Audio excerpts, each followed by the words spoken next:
దావీదుకి కుటుంబ భారం ఉంది, రాజ్య భారం ఉంది, ఎన్నో పొలిటికల్ ఇష్యూస్, ఎన్నో సమస్యలు,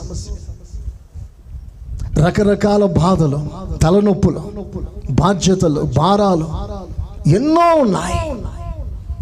శత్రు దాడి, చిన్న కుటుంబమేమి కాదు, పెద్ద కుటుంబం, ఎన్నో సమస్యలు. వీటన్నిటి మధ్యలో ఇన్ని భారం ఉన్నా, ఇన్ని బాధ్యతలున్నా, పొలిటికల్గా ఇన్ని ప్రెషర్ ఉన్నా, అతని మైండ్ అంతా కూడా దేవుని మందిరమును గూర్చి. స్తోత్ర. నిజంగా ఎంత ఆసక్తి గలవాడండి దావీదు. నేను పచ్చని ఒలీవ చెట్టునై నీ మందిరములో నాటబడి ఉంటాను. Praise the Lord. ఇన్ని బాధ్యతలు ఉన్నాయి కదా దావీదు,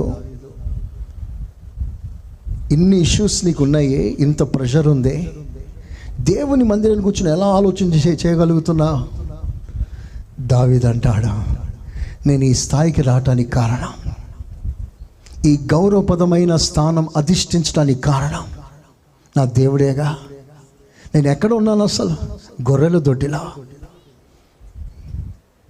ఎదుటి గ్రామానికి కూడా పరిచయం లేని ఒక అనామికుణ్ణి.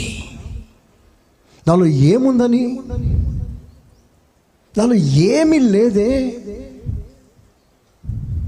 నాలో ఏ మంచితనం అర్హత కూడా లేదే. గొర్రెల దొడ్డిలో ఉన్న నేను గొర్రెలు మాత్రమే కాయటానికి పనికి వస్తానని కుటుంబ సభ్యులు సహితం నన్ను పక్కన పెట్టేసిన నా బ్రతుకుని దేవుడు లేపి రాజ్యాలపై అధికారిగా దేవుడు నియమించాడు. Praise the lord. హల్లెలూయా. ఈ రాజ్యం మీద ఎన్ని బాధ్యతలున్నా, ఎన్ని భారాలున్నా, మొదట నా దేవుడు, తర్వాత ఈ రాజ్యం. Praise the lord. Hallelujah. Bible అదే రాస్తుంది. ప్రతివాడి ఇల్లు ఒకని చేత కట్టబడుతుంది, కానీ సమస్తమును కట్టువాడు దేవుడే.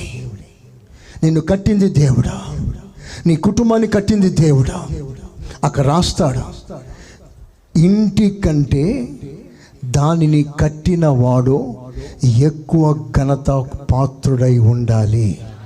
స్తోత్రం చెప్పండి గట్టిగా.